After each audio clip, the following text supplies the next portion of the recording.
Hey guys, Whitney here. Welcome to the Passive Investing Made Simple show. I'm your host, Whitney Elkins-Hutton, Director of Investor Education here at PassiveInvesting.com. And I'm so excited that you're here today. We do this show live every Tuesday to help you learn the ins and outs of passive investing so you can go into your next deal with confidence. And so if you haven't done so already, make sure to check us out on YouTube, your favorite podcast player of choice. And also visit passiveinvestingwithwhitney.com in order to get access to all future masterclasses, skills boot camps, and to see our open deals here at passiveinvesting.com.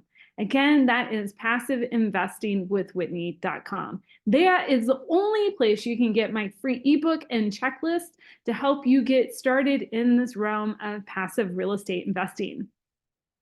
Now, today we are going to talk about, some ways to optimize your portfolio. Most specifically, what should you be doing with that old 401k when you leave a job or possibly when you retire? There are options here that not everybody is fully aware of.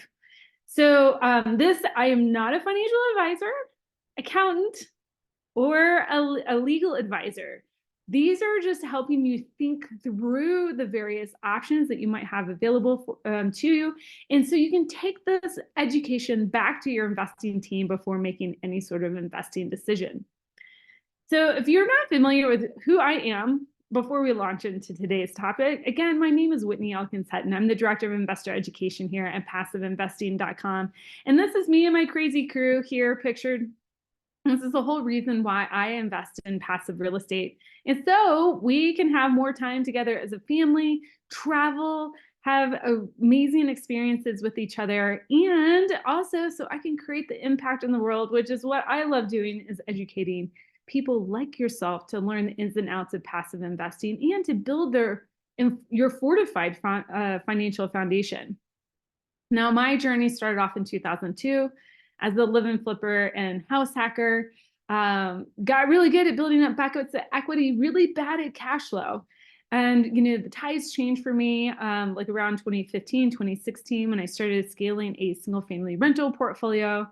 Got really good at that, but then I hit a next ceiling of achievement, which is I had a little baby girl at home and I wanted to actually spend more time with her. I had figured out how to unlock my value, those golden handcuffs with real estate, like through live-in flipping, through house hacking, through having a large single family rental portfolio. But what was missing for me was actually having that time freedom. If you are here and you have actually invested in single family real estate before, you know what I mean. It can be leveraged income, but it's not completely passive. And so really that's where the story diverges a little bit. I pursued active investing into larger multifamily and multifamily self-storage and other business projects to create more larger streams of active income, but also wanted to figure out how could I reallocate that money that was coming in into passive projects that really did not require me to be there. And that's where I'm at today. Fast forward, we have well over 6,500 multifamily units, well over 2,200 self-storage units, and 15 express car washes. And that's just the real estate side of our portfolio today, but it's the results that most of you are after. And that is 100% control and choice on how you spend your time. And so one of the little things that I want to show you today, especially if you are somebody who's looking to switch jobs or retire soon, how can you utilize, other types of self-directed type of entities, and it's not investments, but investing structures to help optimize your portfolio and invest in passive real estate. And of course, we can help you do that here at PassiveInvesting.com. We have very strong, a very large portfolio, over $2 billion in assets, over 270 million lent out in our rehab wallet portal, and then very strong returns to our investors. All right. So let's dive into today's topic. What to do with that old 401k. So maybe you have changed jobs already and you have moved to a new employer and your new employer has a 401k and your old 401k is still sitting with your old employer because you don't know what to do with it. Or maybe you're looking at switching jobs and trying to figure out, do I take my 401k with me? What do I do with it from here? Or maybe you're kind of getting close to retirement and you want to start getting a little bit of a picture to understand what are your options with your 401k. Okay. So what are you supposed to do with it? Okay. You really have 4 different options with your 401k. Okay. Especially an old one. Okay. If you're no longer with your previous employer, you can roll your old 401k into your new 401k with your new employer. You can roll it into what we call a self-directed environment or SDIRA. Now, those are 2 different things. Okay. I'll kind of delineate that here in a second. Okay. You can also, if you qualify, say you have a business at home, and sometimes people's real estate investing actually qualifies as a business as well. You might actually be able to qualify to open what we call a solo 401k or your own qualified retirement plan, which means you could actually take your old employer 401k and move it into that. Okay. Or you can actually distribute your retirement account entirely. Now, each one of these moves kind of has its pros and cons, advantages and disadvantages, okay? And there's no one clear-cut answer here. So let's start understanding why would somebody choose each one of these decisions? All right, let's back it up. I'm waiting for Zoom to catch up with me, guys. All right. Okay, so why should you consider these different options? Okay, option number 1, you take your old 401k and you roll it into the new 401k. The advantage here is that you still get to have those higher contribution levels and potentially an employer match. Now, here's the thing. It's not on the old funds that you just moved over. That has nothing to do with it, okay? But when you move those funds over, they still get the same state protections from creditors, okay? Some disadvantages or maybe cons is that you're now locking up that 401k, that old 401k into your new employer, meaning you can't get out those funds with the new employer that you in that new 401k unless you separate employment, meaning you are let go or you leave your job. Okay. And those old funds now might be subject to new fiduciary fees or assets under management fee. Okay. That's why employers really like you moving funds over, rolling funds over into their new 401k. Okay. Now, option number 2 is that you roll your funds into a self-directed environment or SDIRA. Now, remember, those are 2 different things. Just because I say self-directed doesn't actually mean the self-directed retirement account. Okay, those are 2 different things, and I'll explain. But pros and cons here is that it can give you greater control. Okay, if you're now roll your funds over, say to like Vanguard or Fidelity or Schwab, that's in a self-directed environment. Now you can invest. Maybe you could only invest in like the S&P 500. Now you can invest in other things that weren't offered at your previous employer. If you move those funds into a straight self-directed IRA account, okay, now you can invest in things like gold and real estate and other unique opportunities, private equity investments that you didn't have at your previous employer, nor do you actually have available at like your Vanguard, your Schwabs, and your Fidelities. All right. Now, when you choose to roll over into this particular area, self-directed area, check with your state because there might be some changes in the protection that your state offers for retirement accounts. Okay. So I do make a note there, limited state protections from creditors. Now, maybe they lower what they protect there from $5 million down to $2 million. So maybe it does impact you, maybe it doesn't. Okay. But check on your state to see if there's any reduction in protection there. Some cons here is that you still can't touch the money, right? Like if you invested, all the cash flow has to go back into that retirement account. Okay, so you personally do not get to benefit from any sort of income or equity growth today in that account. You get to benefit it whenever you start distributing from that account, but not today. It gets locked up in there, okay? And you're subject to lower contribution levels, okay? So if you move rolled your old 401k into your new 401k, okay, you still could probably contribute up to, say, like $2,200 or $22,000. I think that's what the limits are right now. You would have lower contribution levels, say like around 6,500 or 700, somewhere in there, if you move into a self-directed environment. Okay. Option number 3, this was if you qualify, okay, you could roll those funds into what we call the traditional side of a solo K or a qualified retirement plan. Now, this kind of gives you the same type of protections or same pros as moving into a new employer's account. But you get additional things on top of that. You get greater control of how you invest because now you have more options on where you invest. You get to take advantage of those higher contribution levels. You could possibly even give yourself a match depending on how you structured a qualified retirement plan. You get those the statute protections, the state protections from creditors. And now you can also contribute to a Roth solo K. So, just like a 401k has a traditional side and a Roth side, your solo K would have that as well. Okay. There's still the drawback here is you don't personally get to benefit from that money today. It is locked up in a qualified retirement plan. Okay. Option number 4. This is another reason why you should consider your options is because you could distribute your retirement account entirely. Okay. That gives you immense amount of control over what to do with that money.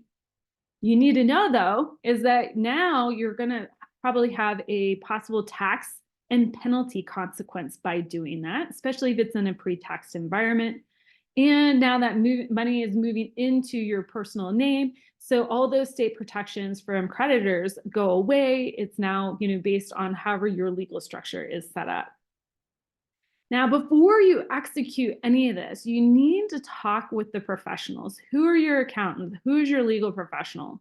And I really want to stress here, you want to talk to both, right? Because as we saw in those kind of pros and cons, advantages, disadvantages, it's not all about taxes. Oftentimes it's like, what kind of protection do you need from creditors?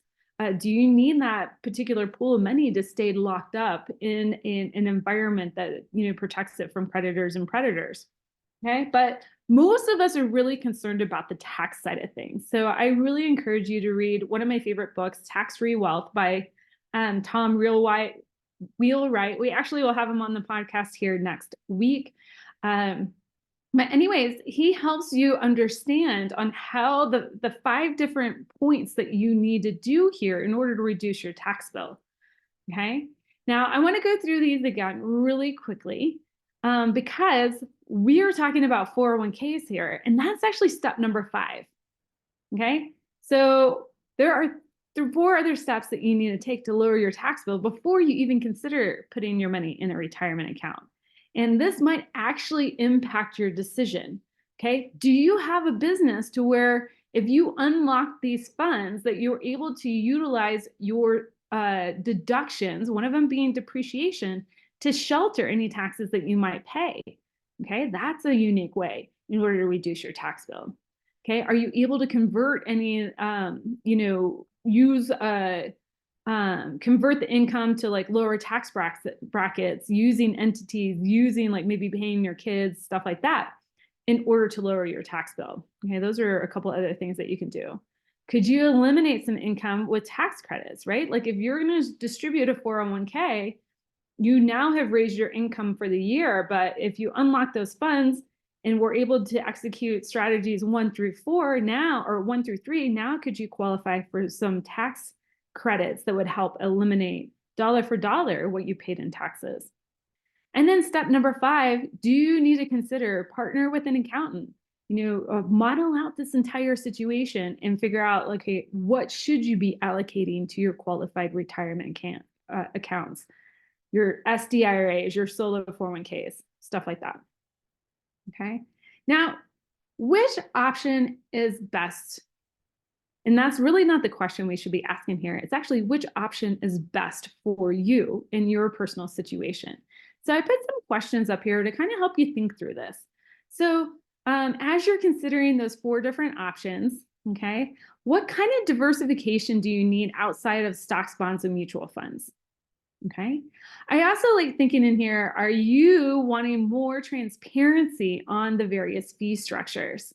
Okay. If that's you, you might want to consider not, maybe option number one, moving that old retirement 401k to the new 401k just really isn't for you. If you need more diversification, if you want to have that transparency of the various fee structures, you should consider going into some sort of self-directed environment or an SDI IRA account. Number two, how willing are you to take control of your own investments? Okay. If you're just like, I want to have more transparency into the fee structure, but you know what? I am not ready to start allocating funds to various private equity allocations or individual notes or anything like that. I don't want to be that involved. Again, there's two different flavors of self-directing here. There's the, Vanguard, Schwab, Fidelity type of just self-directing. And then there's your true SDIRA accounts. And I love the SDIRA accounts because it gives me access to more assets, hard assets like real estate, like businesses that adhere to those 7 pillars of wealth. They help preserve capital, create cash flow, create equity growth, give me tax benefits. Okay. Even though it's locked up in the IRA, I get tax benefits there. Okay. And use leverage wisely to help create wealth, okay, and allows me to invest in operators that I know, love, and trust. Okay, another question for you to consider here is how much are you realistically going to contribute to your retirement accounts annually? All right. If you're just sitting there and you're penciling out your finances and you're trying to figure out, do I do a self-directed IRA account or do I go through the cost of doing a solo K account? And really take a hard look, like can you qualify for a solo K account and what advantages do you get by opening a solo K account? One of the things to consider here is, are you realistically going to start setting aside, $20,000 or $25,000 every single year into your retirement account, or are you going to be closer to that 6,500, or do you just want options? All right, think through that question for yourself. And then number 4, how optimized are you for taxes? All right. Now, again, we went through that 5-point checklist. Take that to your accountant, work through those steps, make sure you're fully optimized for your taxes personally. But when you get down to step number 5, which is actually investing allocating to your retirement accounts, especially if you want to actually start liquidating those retirement accounts you have and moving them into cash or moving them from doing a recharacterization, moving them from the traditional side of your IRA into a Roth IRA, how optimized are you for taxes, right? And, some questions, sub-questions here, bullet pointed questions. Do you need the cash flow now or later? Okay, if you need the cash flow now in your pocket, partner with your accountant, see if it's actually realistic for you to start, instead of rolling your 401k over, liquidate that account in some form or fashion or come up with a plan and start investing the cash so now you can have that cash flow in your pocket today. Or are you still okay from a cash flow need to continue to have that growing inside of a retirement account? But which side do you need it on? Do you need it on a traditional IRA side or a Roth side? Okay. If you're closer to retirement, make sure you're partnering with an accountant to understand how provisional income might be something that you need to sidestep, okay? So those are big words. We're going to dive into some of these nuts and bolts in our April masterclass. All right. Now, here's one little thing here. I just wanted to make sure that I'm putting this in front of you. For me, I do very little investing in, actually, I invest in my retirement accounts, but I contribute very little to them. And the reason why is because if I go back to option number 1, the fees just aren't that transparent here. And this is an example that I have in my book, Money for Tomorrow, that you see pictured back here, that even if I'm contributing, say, maybe not even that much, like here, I'm probably contributing about, $7,000 annually. Okay. I'm getting a little bit of an employer match, but I'm getting about that 7% annual growth. just with 1.5% total fees. By the time I retire, I'm giving up 31% of my portfolio to retirement. It's just not that visible. So again, this is one thing. I really will be bringing more education to you on how to leverage those self-directed IRAs in order to not only take control over your retirement account money, but also help you get it invested for the long term. All right. So just know that you have choices. If you're in the position where you're looking to change jobs, or you've already changed jobs and you've got this old 401k, or you're looking to retire and you're trying to figure out, what do I do with my 401k? You have choices. Okay. You can roll your old 401k, and again, I guess I should preface this, it doesn't have to be black or white. You don't have to choose from just one of those four choices that I presented to you. You can blend them. And so I'm going to give you kind of a hypothetical here. So maybe you have an old 401k. You're just like, ooh, I don't know. Okay, Whitney, I don't want to lock this up with my new employer, but I don't really know. I don't want to actually have to manage all of the investment here. Be the steward of all this. So like, how can I get a nice blend of both? Well, you could take your old 401k, put it in a self-directed environment like a Vanguard, Schwab, or Fidelity, okay, and still invest a little bit of that in the stock market, stocks, bonds, and mutual funds. Not my preferred channel of investing, but just know it's an option for you. From there, you can open a self-directed IRA and roll over a portion, just a portion of that old 401k into that self-directed IRA account, and there start investing in passive real estate deals and notes. And then as you find deals, continue to do that rollover, okay? Opening those self-directed IRA accounts is kind of a one-time lift, but from there you can just execute, liquidate some of your stocks, roll that over into the self-directed IRA account as you get that money, open up that money to investing. And then maybe a couple years from now, you've scaled your investing in business to a point to where you do qualify for a solo K account, or maybe you've opened up another business entirely that qualifies you for solo 401k account. Okay, and you're rolling in the dough now, and you're now you're fully optimized for your taxes, and it makes sense for you to really take advantage of that solo 401k account and start utilizing the high contribution limits there.